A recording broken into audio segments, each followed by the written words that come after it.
Hello everyone. तो आज का टॉपिक जो है वो है रिफ्रैक्शन। रिफ्रैक्शन में हम प्लेन सरफेस पे रिफ्रैक्शन के कॉन्सेप्ट को समझेंगे। प्लेन सरफेस पे जो रिफ्रैक्शन का जो कॉन्सेप्ट है उसमें हम एपेरेंट इमेज की बात करते हैं। तो चलो समझते हैं हम कहना क्या चाह रहे हैं। वैसे ये वाला जो कॉन्सेप्ट है ये बोर्ड के लिए बड़ा इम्पोर्टेंट है। तो देखिए, हम ये कहना चाह रहे हैं कि भाई आपके पास अगर कर्व्ड सरफेस होती, यानी ये देखिए एक सिंगल कर्व्ड सरफेस है, ये कॉन्वेक्स सरफेस है। सोचो कि ये ग्लास है और बाहर एयर है। यहाँ पर देखिए ये एक कर्व्ड सरफेस है, ये एक ग्लास है और बाहर एयर है। हम ये मान के चल रहे हैं कि जो ग्लास है उसका रिफ्रैक्टिव इंडेक्स μ2 है और बाहर जो मीडियम है लाइटर मीडियम उसका रिफ्रैक्टिव इंडेक्स μ1 है। ऐसे ही इस कॉनकेव सरफेस पे ग्लास का रिफ्रैक्टिव इंडेक्स μ2 है और बाहर का जो लाइटर मीडियम है उसका रिफ्रैक्टिव इंडेक्स μ1 है। तो देखिए ये यहाँ पर डेंसर मीडियम है और ये लाइटर मीडियम है, डेंसर मीडियम है और यहाँ पर लाइटर मीडियम है। तो यहाँ पर जो सरफेस है ये देखिए ये कॉनकेव सरफेस है और यहाँ पर जो सरफेस है ये यहाँ पर ये कॉन्वेक्स सरफेस है और यहाँ पर भैया ये कॉनकेव सरफेस है। अब आपको पता है कि जब सिंगल रिफ्रैक्टिंग सरफेस होती है, चाहे कॉनकेव चाहे कॉन्वेक्स, तो आपका फॉर्मूला क्या है भाई? लाइट कहाँ से कहाँ जा रही है?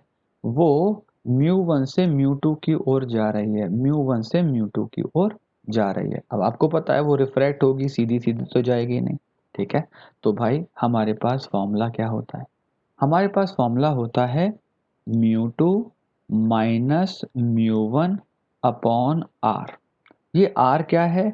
ये इस सरफेस का, ये जो सरफेस है कॉन्वेक्स सरफेस है, इसका रेडियस ऑफ कर्वेचर, ठीक है, is equal to μ2 upon v minus μ1 upon you.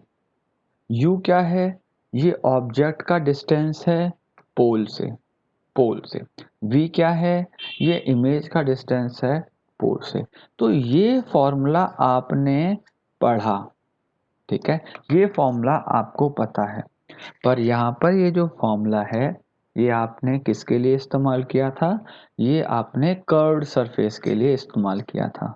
मान लिया भैया हमारे पास जो सरफेस है वो इस तरह एक प्लेन सरफेस है, ठीक है। जैसे हमारे पास एक ग्लास स्लैब है, वो इस तरह की ग्लास स्लैब है जिसका रिफ्रैक्टिव इंडेक्स μ2 है और बाहर रिफ्रैक्टिव इंडेक्स μ1 है। तो क्या ये फॉर्मूला गलत हो जाएगा?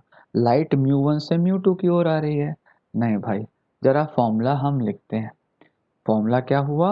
μ2 minus μ1 upon r is equal to μ2 upon v minus μ1 upon you.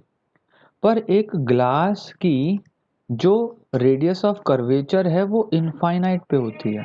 भैया फोकल लेंथ इनफाइनाइट पे होती है तो रेडियस ऑफ कर्वेचर भी कहाँ होती है? इनफाइनाइट पे होती है। जब इनफाइनाइट पे होती है तो 1 अपॉन आर क्या हो जाएगा? ये हो जाएगा इनफाइनाइट। तो 1 अपॉन इनफाइनाइट क्या हो जाएगा? ये नंबर हो जाएगा ऑलमोस्ट ज़ीरो। तो ये नंबर तो ऑलमोस्ट ज़ीरो हो जाएगा। ओके, ये वैल्यू क्या हो जाएगी? Almost zero. तो हमारे पास फॉर्मूला क्या रह गया? वो रह गया μ2 by v is equal to, ये इधर आ गया तो μ1 बाय यू। अगर हम v की बात करें, अगर हमें v की वैल्यू निकालनी है तो v को उधर ले गया और बाकी चीज़ों को इधर मैं ले आया। तो बेटे मेरे पास क्या फॉर्मूला हुआ? μ2 divided by μ1 into u is equal to v। तो ये फॉर्मूला हमारा हो गया किसके लिए? जब हमारे पास सरफेस कैसी है? इस तरह एक प्लेन सरफेस है। प्लेन सरफेस है तो यही फॉर्मूला अब किस फॉर्म में आ गया है? इस फॉर्म में आ गया है। अब ये जो फॉर्मूला है ये हमें बड़ी अमेजिंग चीज़ बताता है। ठीक है, ज़रा देखते हैं बेटे ये फॉर्मूला क्या अमेजिंग चीज़ बताता है। हमारा आज का टॉपिक इस प्लेन सरफेस के बारे में ही है। तो देखिए हमारे पास ये एक प्लेन सरफेस है। ठीक है, अब प्लेन सरफेस पे इसका रिफ्रैक्टिव इंडेक्स मान लिया इस ग्लास का μ2 है, बाहर रिफ्रैक्टिव इंडेक्स μ1 है। ठीक है, तो आपने ये समझा कि अगर μ1 से μ2 की तरफ लाइट आ रही है तो v की वैल्यू यानी इमेज की जो डिस्टेंस है कहाँ से, इस पोल से, वो क्या होगी μ2 divided by μ1 into u. Okay, ज़रा बताइए मुझे, इस चीज़ को समझने की कोशिश कीजिए। मैं जो बोलने वाला हूँ, μ2 रिफ्रैक्टिव इंडेक्स है यानी ये तो एक नंबर है और ये नंबर पॉजिटिव ही होता है। μ1 भी रिफ्रैक्टिव इंडेक्स है, ये भी एक नंबर है और ये नंबर भी पॉजिटिव होता है। ये नंबर ज़ीरो नहीं होता, ये नंबर नेगेटिव नहीं होता। ये तो रिफ्रैक्टिव इंडेक्स है। इसकी वैल्यू कैसी होती है, जैसे वैक्यूम के लिए 1 है। ठीक है, एयर के लिए ऑलमोस्ट 1 है। ठीक है, हो सकता है किसी लिक्विड के लिए 1.3 हो। ठीक है, तो ये तो एक नंबर हुआ ना। अब नंबर किसी नंबर से डिवाइड करेगा तो ये तो नंबर, और वो भी पॉजिटिव नंबर, तो ये सारी वैल्यू तो क्या आने वाली है, पॉजिटिव आने वाली है। ओहो, इसका मतलब क्या है, इसका मतलब है जो v का साइन होगा वही u का साइन होगा। यानी अगर v नेगेटिव है तो u को भी नेगेटिव होना पड़ेगा। भाई इक्वेशन है, जो साइन यहाँ पे आएगा वो साइन यहाँ पे आएगा। यानी अगर v पॉजिटिव होगा तो u को भी पॉजिटिव होना पड़ेगा। इसका मतलब है, कितनी बड़ी बात हो गई कि ऑब्जेक्ट और इमेज वो सेम साइड पर ही मिलेंगे आपको। यानी अगर ऑब्जेक्ट μ1 रिफ्रैक्टिव इंडेक्स में है, देखो μ1 रिफ्रैक्टिव इंडेक्स में तो नेगेटिव हो गया है ना, ऑब्जेक्ट यानी u की वैल्यू नेगेटिव हो गई, और हमने क्या समझा भैया v की वैल्यू को भी क्या होना पड़ेगा, नेगेटिव। ओ हो, इमेज भी हमारी इस μ1 में ही बनेगी। और अगर आपका ऑब्जेक्ट कहाँ रखा हुआ है, अगर आपका ऑब्जेक्ट रखा हुआ है इस μ2 मीडियम में, ठीक है, तो आपकी इमेज भी इस μ2 मीडियम में ही बनेगी। अब आपको ये बड़ी अजीब सी बात लग रही होगी, है ना, क्योंकि आपने तो क्या देखा हुआ है, आपने ये बाई कॉन्वेक्स मिरर देखा हुआ है जहाँ पे ऑब्जेक्ट यहाँ पे रखा होता था, इमेज यहाँ पर बनती थी कुछ इस तरह से, है ना। भाई देखो, ये हम जो कॉन्सेप्ट पढ़ रहे हैं ये बाई कॉन्वेक्स या कॉनकेव के लिए नहीं है, ये प्लेन मिरर के लिए है। ठीक है, तो वहां की जो चीजों को यहाँ पर आप मत देखिए, यहाँ पर तो इन टोटल इस फॉर्मूले को आप समझिए। और ये आपने देखा भी हुआ है, चलो मैं आपको दिखाता हूँ कहाँ आपने इस चीज को देखा है।